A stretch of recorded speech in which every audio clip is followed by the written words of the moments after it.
Hi everyone. This video is about the topic principles of inheritance and variation.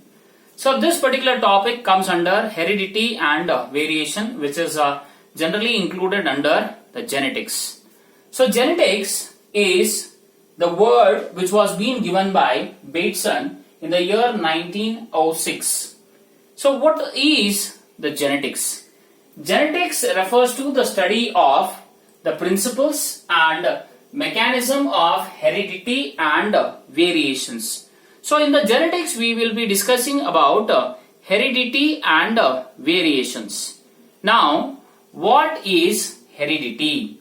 Heredity is nothing but the transmission of the characters, or you can call it as inheritance of the characters from the parental generation to the progeny or to the offsprings. So that is what we call heredity. And the characters which are being inherited or transferred from the parental generation to the offsprings, so those are called as hereditary characters. Okay, so that is heredity and variation. So asexual reproduction. So generally in case of the plants or animals, there are two modes of reproduction. The first one is called as asexual reproduction and the other one is called as sexual reproduction. So asexual reproduction generally is regarded as a uniparental process, which means the parent itself is having that ability to give birth to an young one.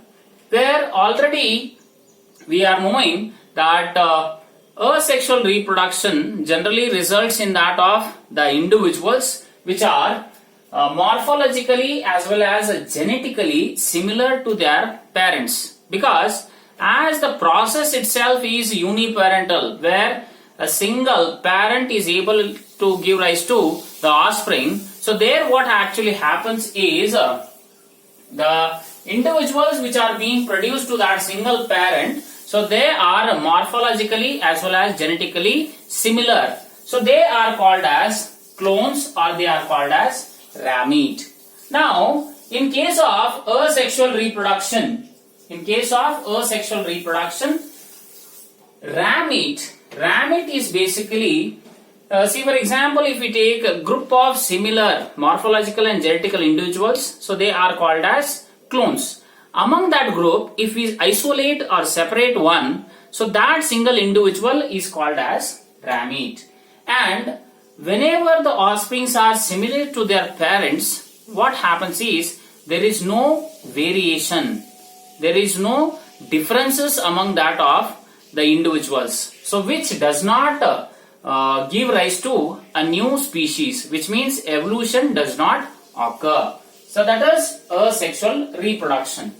Whereas in case of sexual reproduction, which is basically a biparental process, where the male gamete and the female gametes which are being produced by the respective individuals, so those gametes when they fuse, okay, so there is a possibility of the variations or the differences are being seen in case of the offspring, which means the parents are different and the individual which is being born to their parents also is not similar to their parents. So why it occurs? That is because male gamete consists of the paternal chromosome and the female gamete ova consists of maternal chromosome.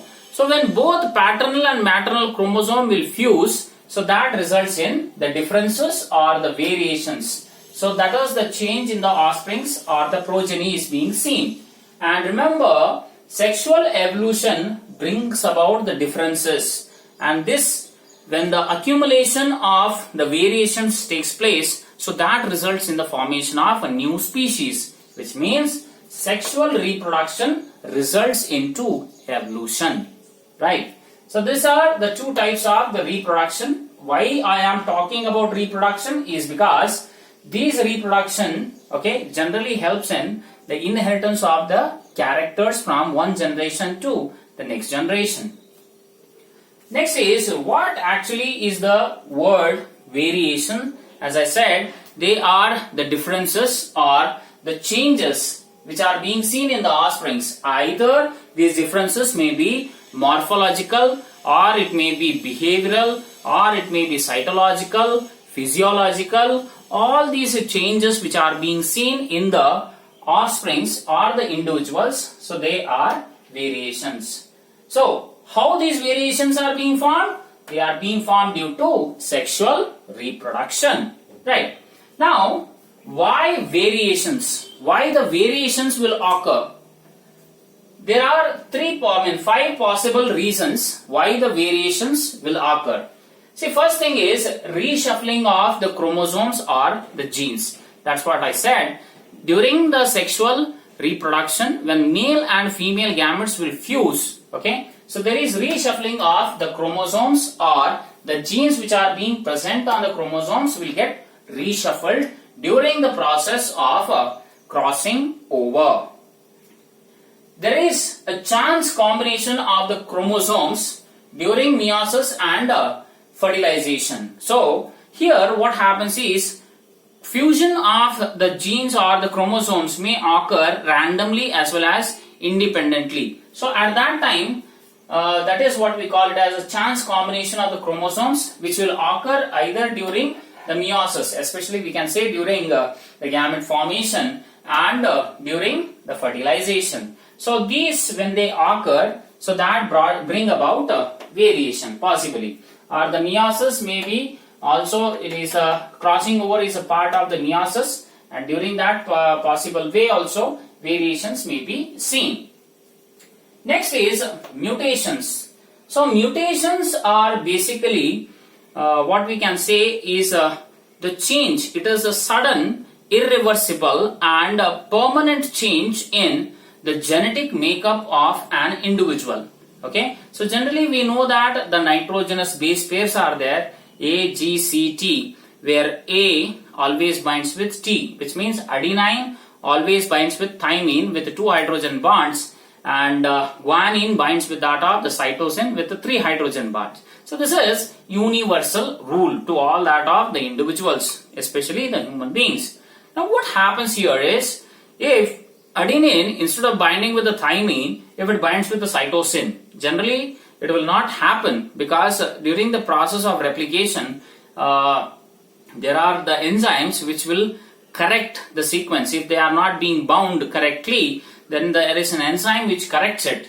But sometimes due to the changes in the environment, or it may be due to the effect of radiations or chemicals, so that possible changes will occur, okay, and that results into the mutations. So when the genetic constitution is being changed, which is being permanent, which is irreversible, so that is what we call it as mutation. So mutation may also result into variation.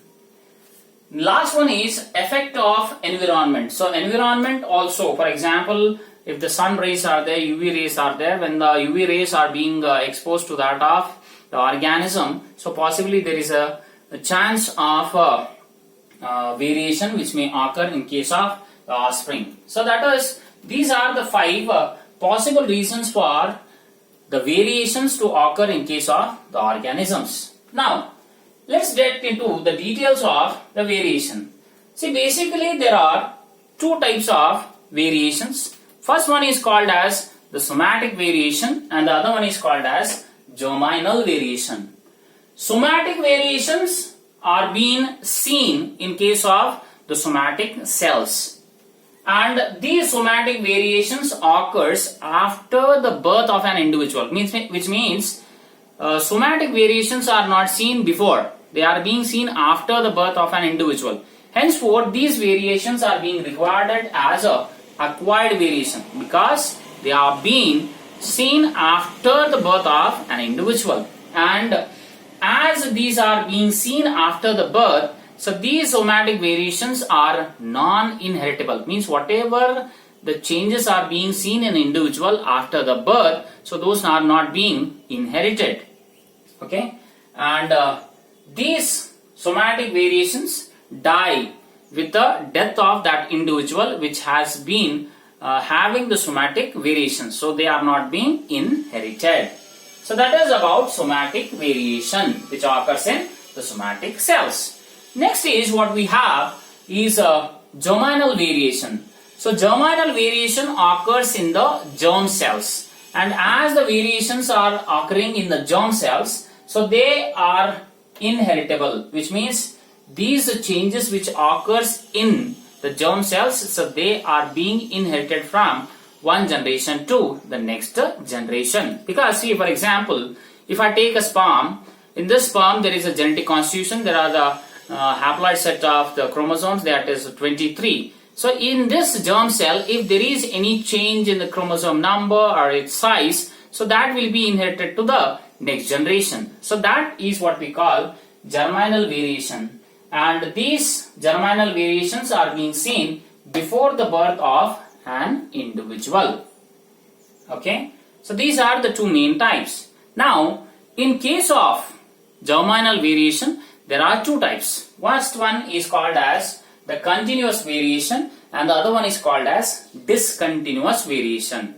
So now, why continuous and why discontinuous? See, continuous variations are being said to be normal, which means they are being occurring because of reshuffling of the chromosomes, that is during the meiosis or once after the fertilization takes place. So during the formation of the zygote, or it may be that at that particular time, so the reshuffling of the chromosomes may occur, or the genes may occur, or during the crossing over. So when the haploid male and haploid female gametes, when they fuse, so paternal and maternal chromosomes, when they are being aligning themselves into the diploid cell zygote, so possibly during that region, so there may be reshuffling of chromosomes or genes, and that results into continuous variations. Whereas discontinuous variations will occur mainly due to the mutation, or it may be due to the chromosomal aberrations. So chromosomal aberrations, so regarding this we will discuss in detail in the later class of the genetics. But chromosomal aberration means it may be the change in the chromosome shape, chromosome size, or it may be change in the chromosome number. So that is discontinuous variations. And remember, both the variations are being inherited from one generation to the next generation, because both the variations are being seen in that of the germ cells. Right. Now, in case of continuous variations, we have two types. The first one is called as meristic variation, and the other one is called as substantive variation, where meristic variation generally influence the number of parts. Okay. For example, if you take the digits in the hand, so they are generally 5. This is a normal digit formula what we have. For example, in the number of tentacles in case of the hydra, or the number of arms in a starfish. So when we are focusing on the number of parts, then it is the meristic variation which should occur due to reshuffling of the chromosomes. And substantive variation influences the appearance of an individual. Either it may be the height, it may be the color, or it may be the yield. For example, yield means how many eggs are being laid, or what is the yield given by a cow. Okay, that is milk, how much yield. So that is substantive variation. So that is continuous variation which occurs due to reshuffling of the chromosomes or the genes. Whereas discontinuous variation also consists of two types. One is meristic, the other one is substantive. Here also same, that meristic variation always influences the number of the parts, whereas substantive will influence about the appearance. So in case of discontinuous variation, meristic variation, for example, as it is influencing the number of parts, polydactyly. Poly means many, dactylus means or dactyly means the digits.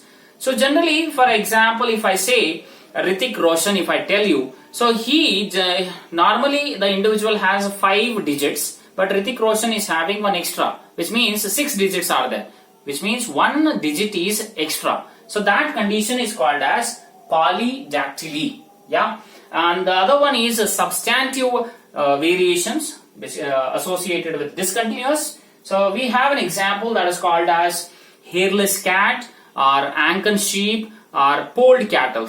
Hairless cat, see, these are the individuals which do not have the skin or the fur over their body. So by birth, skinless, okay, and hairless, and this particular hairless, whatever the character is there, so that is being inherited in their race or in their population. Ankan sheep is also a type of sheep which has a wool which is being covered to upper part of the body, means up to certain part of the body the wool is being present, and in the limb part there is no wool or the hairs are being totally absent. And along with that, polled cattle, means these are the cattle which do not have the horns, means after the maturity. See, before the maturity the cattle will not have the horns, but once after the males, that was the bull, once it matures, thereafter there will be the formation of the horns. Yeah, but in these individuals, polled cattle do not have the horns themselves. So that is being the character which is being inherited from one generation to the next generation. So this is a video which explains about the principles of inheritance, where whatever I have discussed is now all about the introduction. So what we have discussed, that is the genetics, who coined it, and what are the type of reproduction, why reproduction, because these reproductions results in the variation as well as the heredity, and what is the variation, why the variations will occur, and what are the types of the variations. Thank you.